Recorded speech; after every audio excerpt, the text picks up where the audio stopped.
पूरी शादी दिखाओ। वो अगले ने भी जोश जोश में ड्रोन ऊपर ले गया, वो जैसे ऊपर ले गया वो धर्मशाला के ऊपर बेजी बयान जी को आपस में बैठ के शरीर कर गिरा। वो दूल्हे की माँ उधर बैठी, दूल्हे के पिताजी, लड़की के पिताजी शरीर कर खिला रहे आपस में, और वो सीन पूरी स्क्रीन पे नजर आ रहा। फिर दूल्हा बोला वापिस नीचे करता, तुम आज ने के कागरे कर रहा है। ये ड्रोन खतरनाक चीज होता है कि बात कुछ ऐसी कहो कि जैसी, और तीसरी लहर के बाद भी आप लोग जिंदा है, तालियां इस बात पर भी बजनी चाहिए। लॉकडाउन के दौरान कोरोना के टाइम पे बहुत सारी हरकतें हुई, सही कह, कोरोना के टाइम पे ऐसी हरकतें हुई, और जब जैसे अनलॉक हुआ मुझे कोरोना वॉरियर्स के सम्मान के कार्यक्रम में मुझे बुलाया, मैं भी चला गया जोश जोश में। उस दिन अपनी चाइना से झड़प हो गई थी, मैंने 4 पंक्तियां चाइना वालों को बिल्कुल गरम गरम पड़ती कि जब शेरे हिंद की सेना में तुम मारा ही जाग गए, फिर हथियारों के लगा के वो हाथों से गोले दाग गए, और टाइगर ने जब रखा कदम यूं अपने ही अंदाज में, वो चीनी गीदड़ रणभूमि से जान बचाकर भाग गए। इसमें ताली बजाने वाली कोई बात नहीं थी। मैं तो बता रहा कि ये पंक्तियां मैंने जैसे ही पढ़ी तो भीड़ में से निकल के एक आदमी आया और उसने मेरे खून से तिलक निकाल दिया। मैं भी खुश हो गया, मैंने कहा आज तो मेरा बहुत बड़ा सम्मान हो गया। मैं खुशी खुशी घर पहुंचा तो सुबह से आयोजक का फोन आया मेरे पास, बोले भाई साहब घर पहुंच गए क्या? मैंने कहा पहुंच गया हूँ। बोले घर में ही रहना। मैंने कहा क्यों? बोले जिसके आपने तिलक निकाला था नहीं वो पॉजिटिव आ गया है। बोले हंसने के लिए हिंदुस्तान में कहीं जाने लगे। लॉकडाउन के दौरान तो ऐसी स्थिति हुई, मेरे मित्र ने जैसे ही अनलॉक हुआ तुरंत शादी करी, वो जिस उद्देश्य से शादी करी वो रात भी आ गई। अगले ने घूंघट उठाया, दुल्हन ने मास्क पहन रखा, और उस मास्क के ऊपर लिखा हुआ जब तक दवाई नहीं तब तक ढिलाई नहीं। अब दूल्हा कोई मान रहा है, उसने जैसे ही मास्क हटाया तो दुल्हन बोली, बोले हे प्राणनाथ सुनो विनय हमारी, समझते हो मुझे अगर जान से ज्यादा प्यारी तो करने होंगे पालन तुम्हें नियम सरकारी। अगर नहीं है तुम्हें डिस्टेंसिंग की तनिक भी जानकारी तो स्टेट हेल्पलाइन नंबर 104 और सेंट्रल हेल्पलाइन नंबर 107 पे संपर्क करें, भारत सरकार द्वारा जनहित में जारी। हिंदुस्तान में हंसने के लिए तो कहीं जाने की जरूरत नहीं पड़ती। अभी मदर्स डे निकला, कितने लोगों ने मदर्स डे में फेसबुक पे पोस्ट डाली? हाथ खड़े करके बताओ जरा। ऐसे ऐसे लोगों ने मदर्स डे में पोस्ट डाली जिनकी खुद की मां बीमार पड़ी हुई घर में। चाहिए मैंने भी जोश जोश में फेसबुक में मदर्स डे में पोस्ट डाल दी। मेरी पत्नी का फोन आया मेरे पास, बोले आज तो बहुत मां के प्रति प्रेम उमड़ रहा है तुम्हारा। मैंने कहा कौन रिस्क ले? मैंने तुरंत नीचे एडिट कर दिया। मैंने कहा मेरी ये पोस्ट मेरी पत्नी अपने बच्चों की मां के लिए है। तालियां अगली बात पे बजाना। नीचे मेरी खुद की मां का कमेंट्स आया, बोले कमीने घर पे आके बताती हूँ तेरे को। हिंदुस्तान अपने जमाने में मदर्स डे ऐसे थोड़ी मनता था। आप तो बड़े लोग यहाँ बैठे, मदर्स डे ऐसे नहीं मनता था अपने जमाने में जब अपन छोटे होते थे। हमारे जमाने में जब हम छोटे थे ऐसे मदर्स डे नहीं मनता था। मदर्स डे कैसे मनता था अपने यहाँ पे?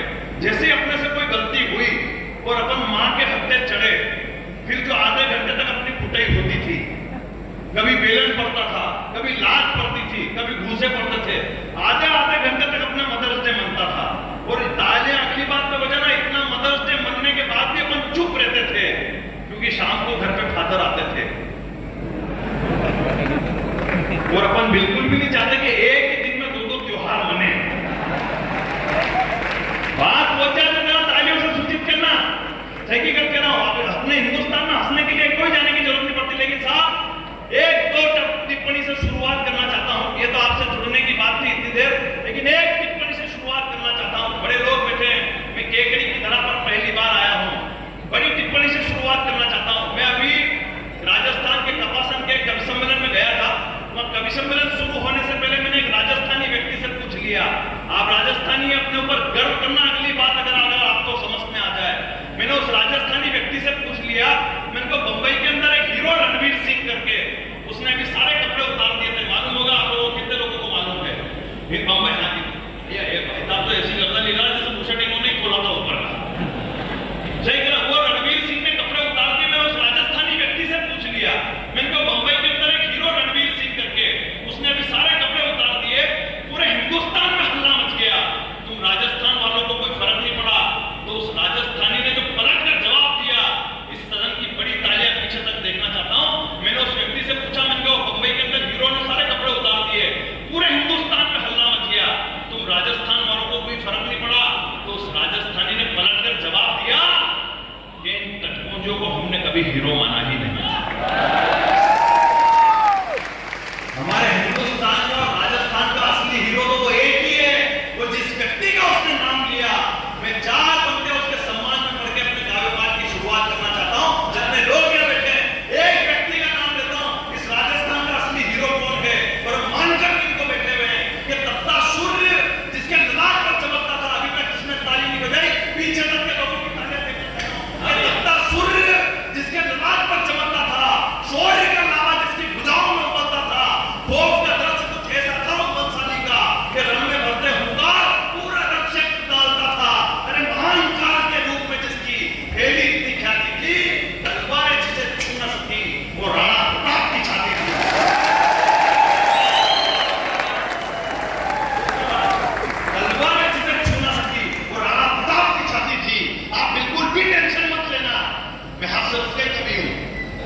ये तो मैं बीच बीच में ऐसा करता रहूंगा, क्योंकि भीलवाड़ा के बड़े कवि राजेंद्र गोपाल जी व्यास, उन्होंने कहा है कि जिस तार के अंदर करंट नहीं होता है उस पर लोग चड्डी बनियान सुखा देते हैं। इसलिए मैं दो ही काम बीच बीच में करता रहूं। हकीकत आप मस्ती के मुंह में रहना, बिल्कुल भी टेंशन मत लेना, अपन मस्ती का ही काम करेंगे। आज तो श्रृंगार रस की बोली है, हमारे मन में वीर रस की कवियत्री भी होती है। हकीकत के नाम एक वीर रस की कवियत्री शादी करके ससुराल पहुंची, शुरू ही दिन किचन के अंदर से मैंने कहा जीवन में लक्ष्य बड़ा रखो। ये युवा लोग जितने बैठे हैं, अगली बात पर आपकी तालियां होते, जीवन में हमेशा लक्ष्य बड़ा रखो। मैंने भी जीवन में अपना लक्ष्य बड़ा रखा है। मैं सोनी टीवी तक गया हूं, मैंने भी जीवन में अपना लक्ष्य बड़ा रखा है। मेरे एक शादीशुदा मित्र को एक कुंवारी लड़की से प्यार हो गया। मैंने उसको कहा, मैंने इसकी घर गृहस्थी सुधरनी चाहिए। मैंने जनवरी में उसको बोला, मैंने कहा छोड़ दे उस लड़की को, तेरी घर गृहस्थी सुधर जाएगी। नहीं माना। मैंने फरवरी में उसको बोला, मैंने कहा छोड़ दे उस लड़की को, तेरी घर गृहस्थी सुधर जाएगी। नहीं माना। मैंने फिर उसको मार्च में बोला, मैंने कहा छोड़ दे उस लड़की को, तेरी घर गृहस्थी सुधर जाएगी। वो नहीं माना। आखिर अप्रैल में उसने उस लड़की को छोड़ दिया। ये बात जब भाभी को पता चली तो उन्होंने मुझे आशीर्वाद दिया कि आपने मेरे घर में खुशियां भेजी है। मैं आपको आशीर्वाद देती हूँ कि आप हिंदुस्तान के सबसे बड़े चैनल सोनी टीवी पर जाकर पूरे हिंदुस्तान में खुशियां बांटो। इसमें ताली बजाने वाली कोई बात नहीं थी। मैं तो ये बता रहा हूं कि जीवन में लक्ष्य बड़ा रखो। जिस लड़की को उसने छोड़ा, आज वो मेरी गर्लफ्रेंड है। आप क्या मुझे यही समझ रहे हैं क्या? जीवन में लक्ष्य बड़ा रखो। तब कहता हूं वो लड़की, हकीकत कह रहा हूं, वो शादी करके ससुराल पहुंची, वीर रस की कवियत्री, मस्ती के मुंह में आ जाना। शादी करके ससुराल पहुंची, वीर रस की कवियत्री, शुरू ही दिन किचन के अंदर सासू मां ने घेरने की कोशिश करी। बोले तुझे आलू भिंडी की सब्जी बनानी भी आती है कि खाली मंच में तलवार ही चलाती रहती थी? और वो वीर रस की कवियत्री थी। एक मिनट में समझ गई कि आज अगर इस सासू मां की फाइल नहीं निपटाई तो ये पूरी उम्र मेरे को टीचती रहेगी। उसने कहा चलो सासू मां किचन के अंदर आपको बताती हूँ कि आलू भिंडी की सब्जी कैसे बनती है। हर रात बापू की भेंट को निपटाती थी, सासू मां का लगी उसके आगे, वो किचन के अंदर लेगी और उसने उसकी स्टाइल में समझाया कि सुन ले रे सास, कैसे बनेगी ये साग, सारी थ्योरी तुझे आज समझा कर ही मानूंगी। पहले काटे आलू, फिर चीरी भिंडी, मैंने सारे ही मसालों को मिला कर ही डालूंगी। फिर जो लगेगी यानी कैसी ये बनेगी साग, अपने ही हाथों से खिला कर ही डालूंगी। और बनी हुई साग पे जो जुबान हिलाई तूने, राम की कसम तो जुबान काट डालूंगी। उसके बाद सासू मां ने आज तक नहीं पूछा कि तेरे को और कुछ भी बनाना आता है क्या? मतलब first impression. My dear ladies and जेंटो, स्कर्टो एंड पेंटो, आंटी एंड अंटो, बच्चों के पेरेंटों और इस केकड़ी के सभागार में सजे सारे खूबसूरत मोमेंटों को केसरदेव मारवाड़ी का राम राम, खम्मा मैंने नमस्कार। ऐसी बात नहीं है मेरे को अंग्रेजी ढंग की नहीं आती है, पर अंग्रेजों ने 200 साल तक अपनी मातृभाषा की ऐसी तैसी की। अब मैं उसका बदला दे रहा हूं। अपनी सनातन परंपरा में सब चीजों के देवी देवता है, बल के, बुद्धि के, काम के, दान के, रक्षा के, शिक्षा के, जल के, थल के, नभ के देवता है सबके। पर हंसने हंसाने की न कोई देवी न कोई देव। मैंने भगवान से प्रश्न किया, मैंने कहा प्रभु हंसने हंसाने की न कोई देवी न कोई देव। भगवान बोले चल केसर देव। अब आप समझ गए होंगे मैंने आपको हंसाने के लिए इस पृथ्वी लोक पे अवतार लिया है। मैं कुछ देर कोशिश करता हूं। यहाँ इतनी देर सम्मान की प्रक्रिया चली, मुझे पहली बार पता चला कि दुनिया में सबसे ज्यादा सम्मानित आदमी केकड़ी में ही रहते हैं। इतने लोगों का सम्मान, बाकी जो बैठे हैं उनका सम्मान मैं करता हूं, जिनका सम्मान नहीं। आन बान शान का प्रतीक साफा है, पर वो समझे नहीं। उन्होंने मेरे से पूछा व्हाट इज मीन्स ऑफ साफा। मैंने साफा का जवाब आपकी ओर से दे दिया हो, राजस्थान की ओर से दे दिया हो, तो मुझे तालियां बजा के बताना। जब ट्रैफिक पुलिस वाले ने मेरे को रोक के पूछा व्हाट इज मीन्स ऑफ साफा, मैंने कहा सर ये एंटी थर्मल ब्लू स्कैनर लट प्रोटेक्टर लाइट वेट हेलमेट है। अरे बोले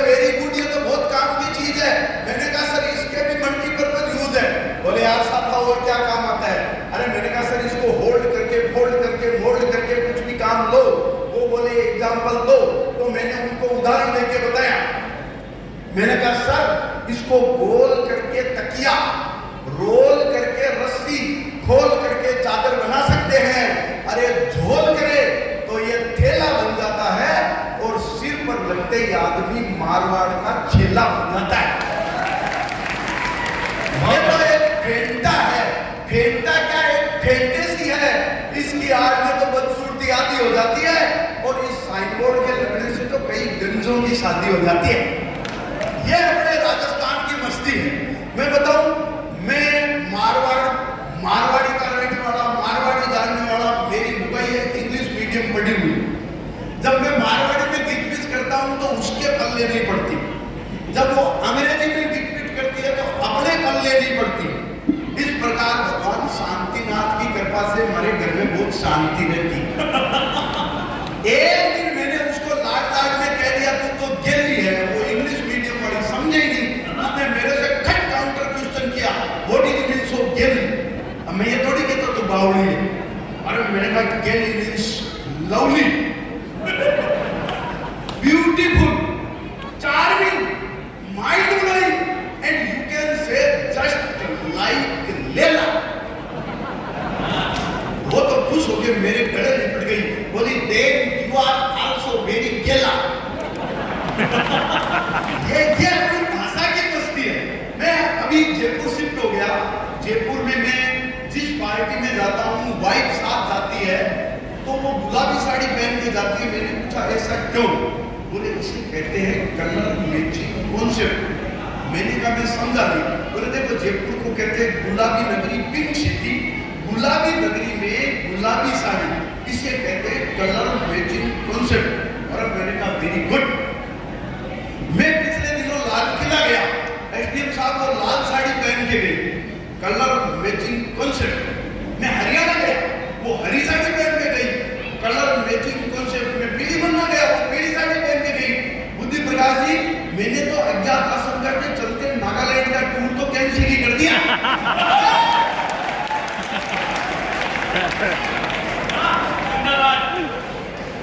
कौन इसलिए बिना मतलब इस चक्कर में। अच्छा ये बुद्धि प्रकाश जी मेरे को समझाते रहते हैं, बोले आप देखो आप कुछ भी किया करो लेकिन पत्नी के बारे में जब बोलो ना तो एक स्टैंडर्ड रखा करो। मैंने कहा क्यों?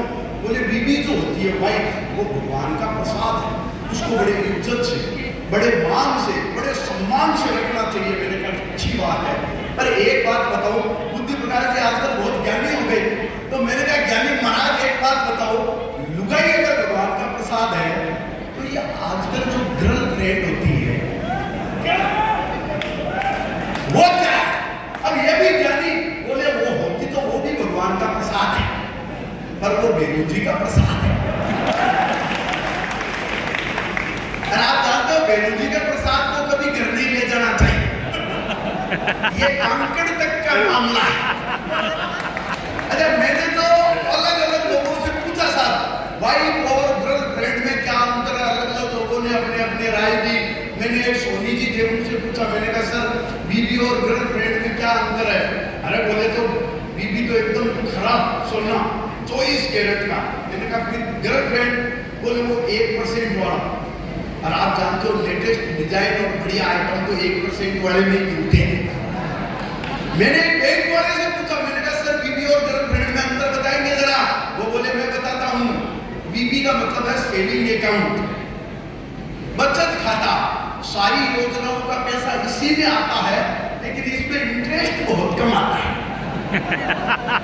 मैंने कहा कि गर्लफ्रेंड? बोले गर्लफ्रेंड यानी करंट अकाउंट, चालू खाता, जिसमें मिनिमम 10,000 का बैलेंस को रखना ही पड़ता है। मैंने पुलिस वाले से पूछा, मैंने कहा सर बीबी और गर्लफ्रेंड में अंतर बताएंगे? बोले बिल्कुल। बीबी का मतलब, पुलिस वाले ने कहा बीबी का मतलब होता है सैलरी, अपना वेतन। मैंने कहा फिर गर्लफ्रेंड? बोले ऊपर की कमाई। और आप जानते हो भाई, सैलरी आपकी चाहे कितनी अट्रैक्टिव हो, ऊपर की कमाई से जो संतुष्टि मिलती है। मैंने तो एक ट्रेवलिंग एजेंट वाले से पूछा, मैंने कहा सर आप बताइए बीबी और गर्लफ्रेंड में अंतर? वो बोला बताता हूँ सर, वो एयर टिकटिंग का काम करता था। मैंने कहा आप बताइए? बोले बीबी का मतलब है पायलट, हमेशा एटीट्यूड में रहना, कोई रेस्पॉन्स नहीं देना, अपनी पकड़ रखना। मैंने कहा फिर गर्लफ्रेंड? बोले गर्लफ्रेंड होती है एज लाइक एयर होस्टेस, झुक के सलाम, 2 इंच मुंह खोल करके मुस्कान, लाइट चलाओ तो तुरंत बंद कर देती है, और इमरजेंसी में किस दरवाजे से भागना है ये पहले ही बता देती है। ये अपनी अपनी मस्ती है। मैं माहौल जमाने की कोशिश कर रहा हूं। अब आपको पता तो चल ही गया होगा कि मैं इंटेलिजेंट आदमी हूं। ऐसे थोड़ी गाड़ी वाले को जाके बताओ, मैं बचपन से इंटेलिजेंट, इतना इंटेलिजेंट बताऊं सर, मैंने तो 3री क्लास में साइंस बायोलॉजी ले ली थी। मैं हिंदी, अंग्रेजी, गणित, विज्ञान, समाज विज्ञान, संस्कृत को छोड़कर बाकी सब्जेक्ट में बहुत होशियार था। और जब किसी सवाल का जवाब किसी को नहीं आता था तो केशव देव मारवाड़ी निपटाता था, और मेरे हमेशा पूरे नंबर आते थे। ये आजकल बच्चे 94% आ जाए तो डिप्रेशन में, 96% आ जाए तो पेरेंट्स और बच्चे दोनों वो अवसाद में चले जाते हैं, कम आए नंबर। मेरे हमेशा पूरे नंबर आते थे, 100 में से 1 नंबर कटता था। 100 में से पूरे नंबर आते थे, केवल 1 नंबर कटता था, वो भी इधर वाला।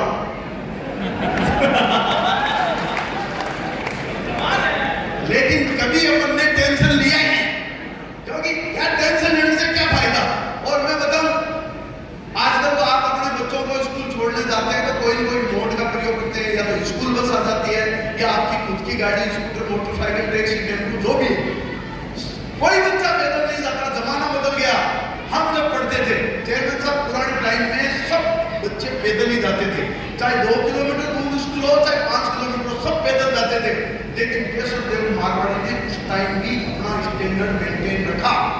मैं उस टाइम में कभी पैदल नहीं गया, कभी पैदल नहीं गया। स्कूल से गुरुजी 4 छोरों को भेजते थे, 2 हाथ पकड़ते, 2 टांग पकड़ते, पूरे राष्ट्रीय सम्मान के साथ टांगाटोड़ी करके स्कूल लाया जाता। अपना स्टैंडर्ड उस टाइम से ही है। और मैं बताऊं, स्कूल की हर प्रॉब्लम मिटानी। किसी को पूजा का अधिकार नहीं, प्राण प्रतिष्ठा करता हूं मैं, शब्दों का व्यापार नहीं। प्राण प्रतिष्ठा करता हूं मैं, शब्दों का व्यापार नहीं। मुझे नहीं सुन पाते जिनको भारत मां से प्यार नहीं। जब वतन की अस्मिता ही डोलती हो लक्ष्य होकर, शब्द स्वर से लक्ष्य का संधान कविता है सुनो। और क्षीर सागर के पथन से गरल का प्राकट्य हो, तब सृष्टि के कल्याण हित विश्वान कविता है सुनो। मांस नोचे धर्म का ही जब अधर्मी गिद्ध बनकर, धर्म रक्षा के स्वरों का गान कविता है सुनो। और सागरों के शांत जल में ज्वर का उन्माद भरकर, शब्द शक्ति जागरण अभियान कविता है सुनो। इस संग्राम अभियान में मैं सनातन धर्म का प्रहरी योगेंद्र अक्षर का अभिष्ट अनुष्ठान करता हूं। धर्म निरपेक्ष नहीं, धर्म निरस्त होकर समस्त धर्म मजहब का अभिन्न मान सम्मान करता हूं। राष्ट्र की चरण वंदना में अभिव्यक्ति के पुरस्कार शब्द बुद्धि की अधिष्ठात्री का ध्यान करता हूं। और अत्यंत अनुद्यत भाव से नतशीश होकर विद्वत मंद सहित तेजाजी के इस मेले में केकड़ी की देशभक्त धरा पर विराजमान तमाम देशभक्तों को मेवाड़ की हल्दी घाटी का प्रणाम निवेदित करता हूं। मेरी कविता शब्दों का सोने श्रृंगार नहीं है, और मेरी कविता छंदों की मीठी रसदार नहीं है। मेरी कविता प्यासे भंवरों की गुंजार नहीं है, और मेरी कविता सावन की मदहोश बहार नहीं है। मेरी कविता हंसी ठिठोली का व्यापार नहीं है, काव्य वंश की मर्यादा का कारोबार नहीं है। मेरी कविता सामंतों का वंदन हार नहीं है, और हंस वेश में जिस्म फरोशी का दरबार नहीं है। मेरी कविता ओज भरी भाषा के द्वार खड़ी है, भूषण दिनकर की ड्योली पर पहरेदार खड़ी है। मेरी कविता समझौतों की शब्दों से इनकार करेगी, अवरोधों की चट्टानों से टकरा कर टंकार करेगी। मेरी कविता खुददारी से युद्धों को स्वीकार करेगी, कुरुक्षेत्र में कौरव दल के कुल का कुल संहार करेगी। मेरी कविता भ्रष्ट व्यवस्था का प्रतिकार करेगी, और मेरी कविता भारत मां की जय जयकार करेगी। मेरी कविता वीर शहीदों का बलिदान कहेगी, भारत माता के अंतस का स्वाभिमान कहेगी, विश्व गुरु के सिंहासन का गौरवगान कहेगी और वंदे मातरम के अर्थों में अभ्युत्थान कहेगी।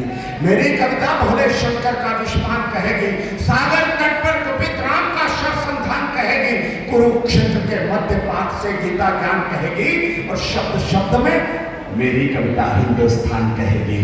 शब्द शब्द में मेरी कविता हिंदुस्तान कहेगी। बहुत अच्छा कवि सम्मेलन हो रहा है।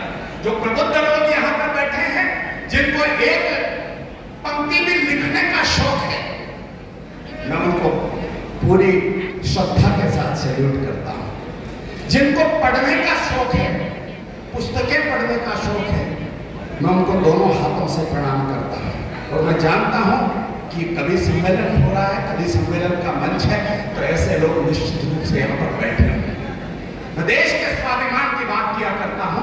मैं देश के स्वाभिमान की 4 पंक्तियां पढ़ना चाहता हूं। इसलिए पढ़ना चाहता हूं कि सामने उंगली करता हूं ना, तो ये 3 उंगलियां मेरी तरफ इशारा करती है कि कहीं न कहीं तुम्हारी खुद की गलती होगी, संभालो, देखो तुम्हारी खुद की गलती होगी। मैं 4 पंक्तियां पढ़ता हूं, मुझे बताना कि मुझे किस तरह का काव्य-पाठ करना है, मुझे आप लोग बताएंगे। सुनिएगा। अगर सियासी रंग न होता संविधान की वर्दी पर, अगर सियासी रंग न होता संविधान की वर्दी पर, तो आतंकी घटनाओं को कोई नादान नहीं करता और सही वक्त पर सरेआम अफजल को फांसी दी जाती तो मुंबई में घनघोर धमाके वो शैतान नहीं करता।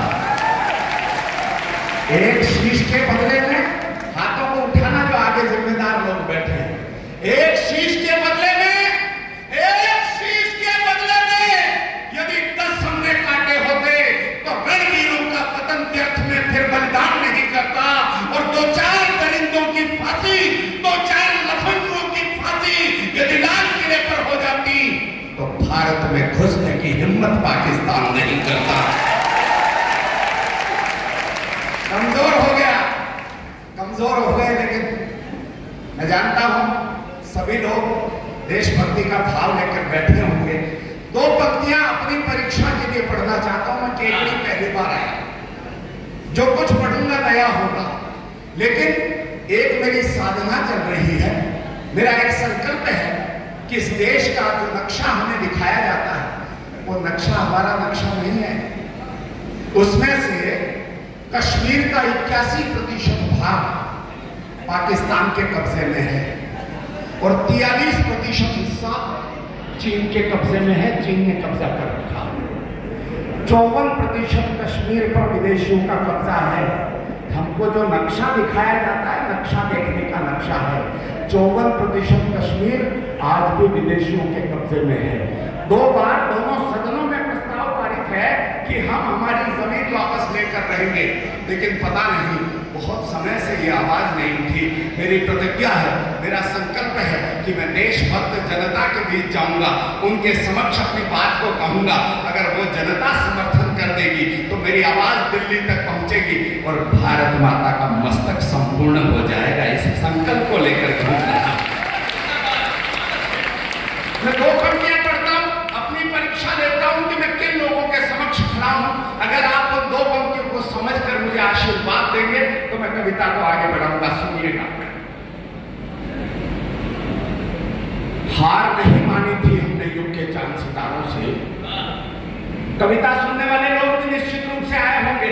स्क्रीन पर जो लोग सुन रहे हैं, स्क्रीन पर देख रहे हैं, उन लोगों से भी निवेदन करता हूं थोड़ी चेतना को मेरे साथ जोड़ने की कोशिश करना। 2 पंक्तियां पढ़ता हूं, सुनिएगा। हार नहीं मानी थी हमने युग के चांद सितारों से, हार नहीं मानी थी हमने युग के चांद सितारों से, लेकिन अक्सर हार गए हम घर के ही गद्दारों से। कम लोगों के समझ में आया। मैं बता देता हूं, एक नक्शा बनाता हूं, भारत माता का नक्शा बनाता हूं। कटते हुए वृक्ष से कुल्हाड़ी ने कहा, वृक्ष तुम्हारी तो नियति ही कटना है, मैं जब तुम्हें काट रही हूं तो इतना दर्द क्यों हो रहा है? वृक्ष ने जवाब दिया, कुल्हाड़ी मेरे ही वंश का अंश जब मेरे विध्वंस का कारण बन गया हो और ये दंश मुझे मेरी छाती पर झेलना पड़ रहा हो तो दुख होना स्वाभाविक है। ये जो हत्या तुम्हारा साथ दे रहा कुल्हाड़ी, ये मेरे कुल की औलाद है। अगर यह हत्ता तुम्हारा साथ नहीं देता तो तुम मुझे काट नहीं पाते। ये कविता पढ़ूं? आप कहें तो मैं पढ़ता हूं। आप एक बार मुझे आशीर्वाद दीजिए, सारे हाथ उठे तो मैं कविता पढ़ता हूं। सुनिए, बहुत आभार आपका। हार नहीं मानी थी हमने युग के चांद सितारों से, लेकिन अक्सर हार गए हम घर के ही गद्दारों से। इसीलिए तो मुल्क हमारी धरा दबाए बैठे हैं, सैनिक योद्धा निज पौरुष की परा दबाए बैठे हैं।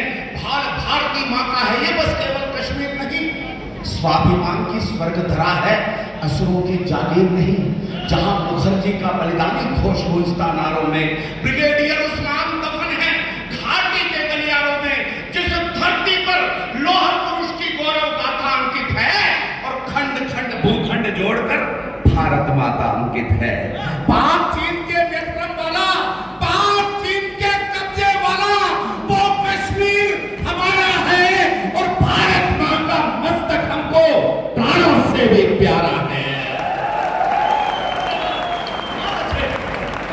पहली बार मैंने इस सदन में दोनों खंड से उठी हुई तालियां देखी। मैं आपका प्रणाम करता हूं। बस इस एक पंक्ति पर चेतना बनाकर रखना, मुझे लगेगा कि मैं देशभक्तों की महफिल में कविता पाठ कर रहा हूं। उजियारे की उत्कंठा थी हर दीपक हर बाती में, कितने घाव किए हमने ही भारत मां की छाती में। क्यों आखिर नेतृत्व देश का समझौतों में हार गया, कितने गाफिल निकले हम, वो घर में घुसकर मार गया। कायरता की कालिक होती वीरों के बलिदानों पर, कितने शूल सजाए हमने फूलों के गुलदानों पर। अरे अरे कुल्हाड़ी मारी हमने खुद अपने ही पांव पर, अरे कुल्हाड़ी मारी हमने खुद अपने ही पांव पर। लाल बहादुर खोया हमने ताशकंद के भाव पर। जिस डाली पर बैठे थे, सैल्यूट आपको, जिस डाली पर बैठे थे हम, जिस डाली पर बैठे थे हम, उसको खुद ही काट लिया और नेहरू जिन्ना बनकर हमने भारत मां को बांट लिया। आजादी की तस्वीरों में लाल लहू की धारा है और भारत मां का मस्तक हमको प्राणों से भी प्यारा। यार इस पंक्ति पर अगर आपकी चेतना नहीं मिली तो मुझे लगेगा कि मैं 140 करोड़ देशभक्तों के सामने खड़ा हुआ नहीं हूं। एक पंक्ति पर चेतना बना के रखना, जितना मुझे देश प्यारा है, जितना उसका मस्तक मुझे प्यारा है, उतने ही आपके दिल से भी आवाज उठनी चाहिए। बस इतना सा निवेदन करता हूं, वरना हम प्रताप का स्वाभिमान वो हल्दी घाटी भूल गए, पूज्य पद्मिनी के जौहर की वो परिपाटी भूल गए हम। कृष्णचंद्र ने वैश्य कंस मिटा डाला, रामचंद्र ने रक्षकुलों का पूरा वंश मिटा डाला। 5 गांव की खातिर हमने महाभारत कर डाला था, कुरुक्षेत्र के युद्ध स्थल को शोणित से भर डाला था। अरे छक्के छूट गए अकबर के राणा की हुंकारों से, अंग्रेजों को धूल चटा दी झांसी की तलवारों से। जलियांवाला बाग सरी के बलिदानों को भूल गए। याद करो, याद करो, याद करो, हम हंसते हंसते फांसी पर भी झूल गए। तुम अभिमन्यु का गर्भ ज्ञान, विवेकानंद का गौरव, गुरु गोविंद सिंह का हो बलिदान, अशफाकुल्लाह विस्मित सुभाष, तुम भगत सिंह शेखर महान। अरे इतिहास तुम्हारे कदमों में, तुम गौरवशाली हिंदुस्तान।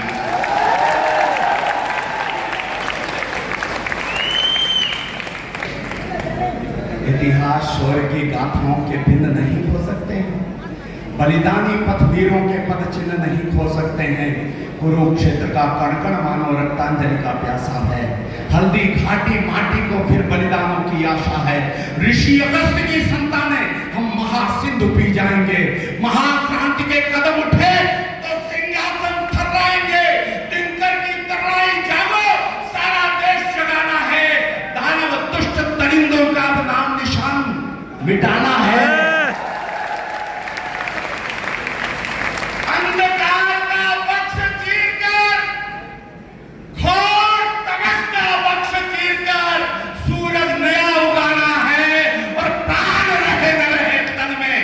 हिंदुस्तान बचाना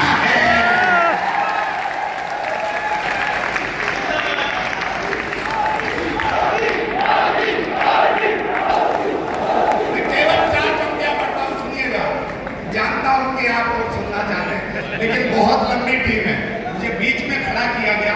भाई साहब ने कहा बुद्धि प्रकाश जी ने कि शायद लोग निकल न जाए, तो आप जो है अभी कविता पाठ कर लो। मुझे अच्छा लगा कि मुझे आप सब लोगों के समक्ष खड़े होकर कुछ पढ़ने का अवसर मिला।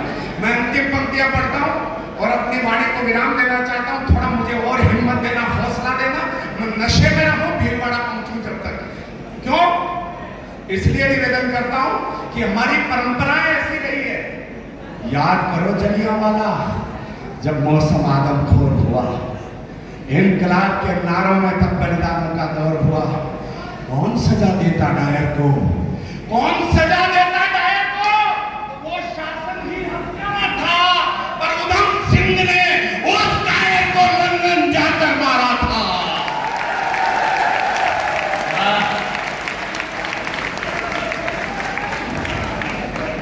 अब कहता हूं, शीश वतन का खतरे में, हम उससे भी अनजान नहीं। मैं भी युद्ध नहीं चाहता। भगवान राम ने भी युद्ध नहीं चाहा द्वापर त्रेता में। उन्होंने अंगद को भेजा था कि अभी भी वो सीता को लौटाता हो तो अपन अयोध्या लौट जाएंगे। कृष्ण ने द्वापर में युद्ध नहीं चाहा। वो तो खुद गए उस दरबार में, अंधे के दरबार में, कि तुम युद्ध मत करो, युद्ध को निमंत्रण मत दो। लेकिन युद्ध हुआ। तब पंक्तियां पढ़ता हूं। मुझे फिर देशभक्त श्रोताओं का आशीर्वाद चाहिए। सुनिएगा, सुनिएगा। तुलसी ने लिख डाला, भय बिन प्रीत नहीं हो सकती है। शीश वतन का खतरे में, हम इससे भी अनजान नहीं। गीदड़ या बकरों से डरती शेरों की संतान नहीं। तुलसी ने लिख डाला, भय बिन प्रीत नहीं हो सकती है। तुलसी ने लिख डाला।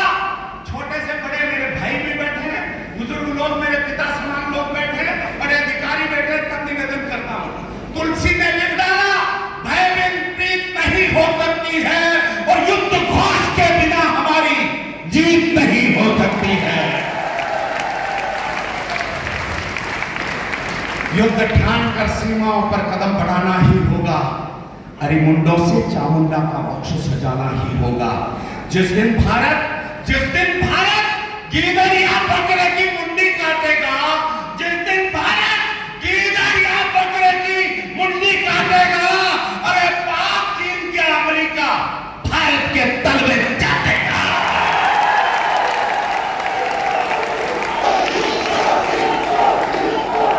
एक बार बोलिए, भारत माता की, भारत माता की।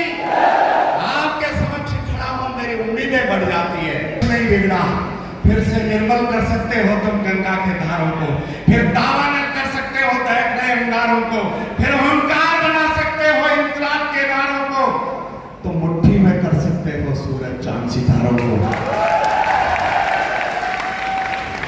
राम भद्राचार्य जी जैसे बड़े संत ने इस देश की अदालत में जाकर कहा कि वेद के खिलाफ पढ़ने पर जाकर प्रमाण देखो। ये अयोध्या राम की जन्मभूमि है और मंदिर बन रहा है। सुनिएगा मेरी बात को। मैं उन्हीं राम भक्तों के समक्ष देशभक्तों के राम की बात करता हूं तो राष्ट्र की बात हो जाती है, राष्ट्र की बात करता हूं तो राम की बात हो जाती है। फिर से निर्मल कर सकते हो तुम गंगा के धारों को, फिर दावानल कर सकते हो दहक रहे अंगारों को, फिर ओंकार बना सकते हो इंकलाब के नारों को, तुम मुट्ठी में कर सकते हो सूरज चांद सितारों को। तुम चाहो तो कतरा कतरा रत्नाकर हो सकता है, तुम चाहो तो कतरा कतरा रत्नाकर हो सकता है, तुम चाहो तो कंकर कंकर शिव शंकर हो सकता है, तुम चाहो तो राम राज्य का दौर शुरू हो सकता है, और तुम चाहो तो भारत फिर से विश्व गुरु हो सकता है।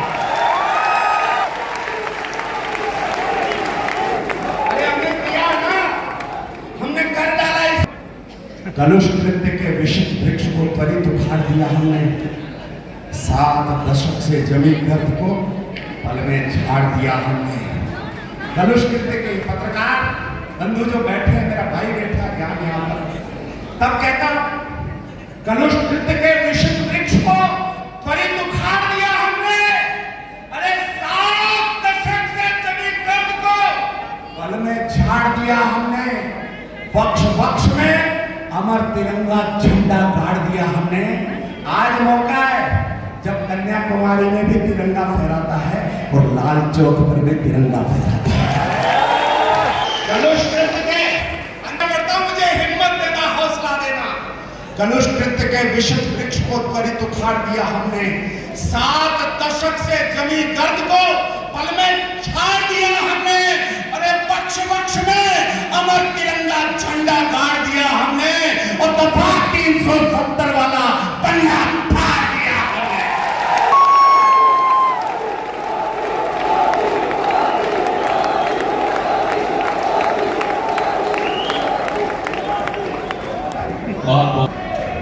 कवि सम्मेलन के विविध रंग होते हैं, ये सारे रंग धीरे धीरे करके दिखने लगे।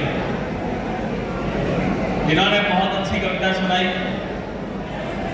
देखो, भगवान ने धरती पर सबसे खतरनाक जीव बनाए डायनासोर। उनके एक जोड़ी फेफड़े बच गए थे जो योगेंद्र जी के लगाने के काम आ गए। देशभक्ति के सरोकारों को आपने सुना, कश्मीर को सुना, 370 को सुना। जहां प्रकृति के फूलों से सदा रहा गुलजार चमन, जहां किशोरता दिल से सबकी कविताओं का करे श्रवण। राजस्थानी पुण्य धरा पर कविता पढ़ने आई हूँ। चौथी पंक्ति पर सभी का आशीष चाहती हूँ क्योंकि स्पेशली मैं 4 पंक्तियां आप सभी के लेकर के आई हूँ। 4 पंक्तियां विशेष। जहां प्रकृति के रंगों से सदा रहा गुलजार चमन, जहां किशोरता दिल से सबकी कविताओं का करे श्रवण। राजस्थानी पुण्य धरा पर कविता पढ़ने आई हूँ। राजस्थानी पुण्य धरा पर कविता पढ़ने आई हूँ। धरा केकड़ी को है मेरा दिल से 100 बार नमन। धरा केकड़ी को है मेरा दिल से बहुत प्रणाम करती हूँ। ओम जी, बात पूरी होगी तो ताले बजाई दे रहे हो। बहुत प्रणाम करती हूँ। यहाँ इतने उन्मत्त श्रोता बैठे हुए हैं। एक श्रोता अपने आप में 100 की कहानी यहाँ पर पूरी कर रहा है और इतनी अर्धरात्रि होने को आई है यहाँ पर सब। इतनी अर्धरात्रि में पूरा पांडाल भरा हुआ है। आप सब इतनी अर्धरात्रि को यहाँ बैठे हुए हैं। ये कविता की क्षमता है, ये कविता का प्रदत्त है, ये कविता की पावर है। बहुत प्रणाम करती हूँ। बहुत उन्मत्त श्रोता बैठे हैं, बहुत अच्छा सुन रहे हैं। और प्रथम प्रणाम मैंने आपकी धरा को कर लिया। दूसरा प्रणाम किसको करना चाहती हूँ? थोड़ा सा अपने अपने चेहरे पर मुस्कुराहट लेकर के आइएगा और इस आवारा हवा में पुराने कैलेंडर में फड़फड़ा सकते हैं। अब केकड़ी आई हूँ तो कुछ मुफ्त सलाह देना चाहती हूँ। मैं यहाँ से चली जाऊंगी, लेकिन मेरे जाने के बाद आपको ये सलाह याद रह जाएगी, इतना मैं दावा कर सकती हूँ। बस यही कि आप सभी का सहयोग चाहिए और अंतिम पंक्ति पर आप सभी का भरपूर समर्थन चाहिए। आइए, प्रणाम करना चाहती हूँ। दूसरा प्रणाम करना चाहती हूँ। किसको प्रणाम करूँ?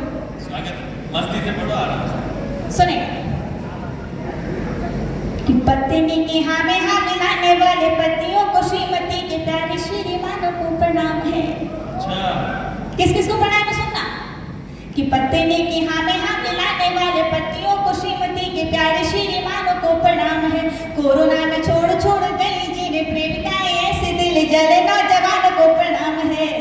कोरोना में छोड़ गई जिन्हें प्रेमिकाएं ऐसे दिल जले नौजवानों को प्रणाम है। और कविता के बाद में लिफाफा हमें देने वाले कहाँ में कमल भैया? कविता के बाद में लिफाफा हमें देने वाले आयोजक बंधु मेहरबान को प्रणाम है। और मेरी कविताओं पे जो तालियां बजा रही हैं, मेरी कविताओं पे जो तालियां बजा रही हैं, केकड़ी के सारे कदरेदार को प्रणाम है। बहुत अच्छा है। केकड़ी के सारे कदरेदार को प्रणाम है। और अब सलाह तो काम की अब आई है, घर लेकर के जाना। आज नहीं तो कल काम आ जाएगी। आज के दौर में मुफ्त सलाह कोई नहीं देता। मैं दे रही हूँ, सुनेगा? मुफ्त सलाह है, सुनेगा? कि प्यार करने के लिए सिर्फ भावनाएं नहीं, प्यार निभाने का कॉन्फिडेंस होना चाहिए। प्यार करने के लिए सिर्फ भावनाएं नहीं, प्यार निभाने का कॉन्फिडेंस होना चाहिए। और नए दौर वाला प्यार दिल नहीं देखता है, माइंड का भी अच्छा परफॉर्मेंस होना चाहिए। नए दौर वाला प्यार दिल नहीं देखता है, माइंड का भी अच्छा परफॉर्मेंस होना चाहिए। और सूरत या सीरत का मोल कुछ होता नहीं, सूरत या सीरत का मोल कुछ होता नहीं। रेपुटेशन का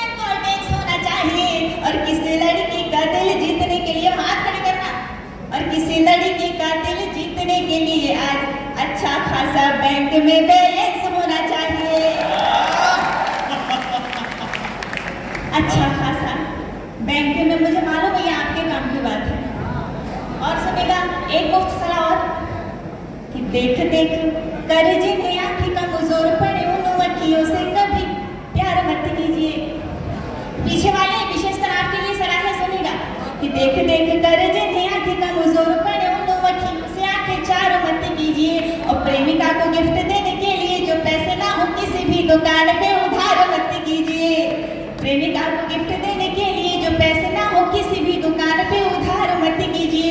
और जिस लड़की का भाई सुबह शाम जिम जाए,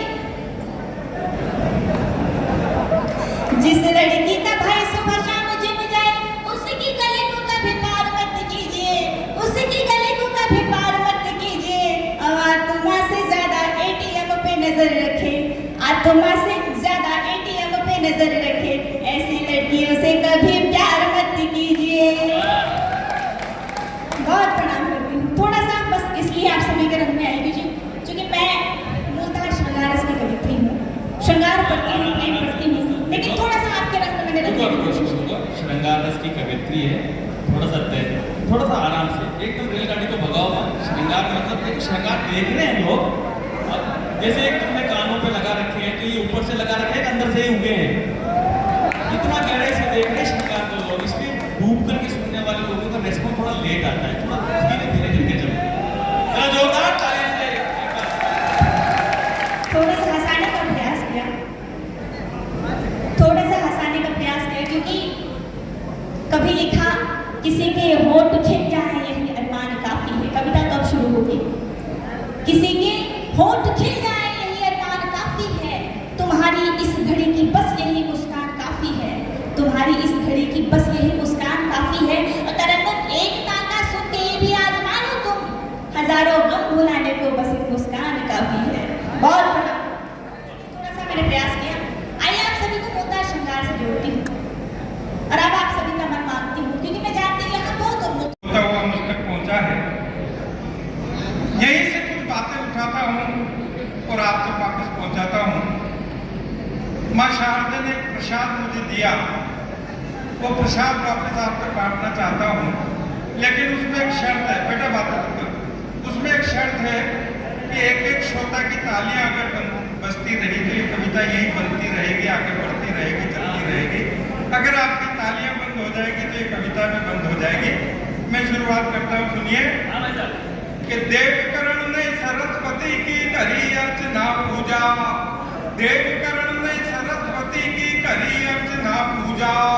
अरे काजमयी हो गया यहाँ का वातावरण समूचा, आरती माता की उतारी रे बजाओ तालियां, आरती माता की।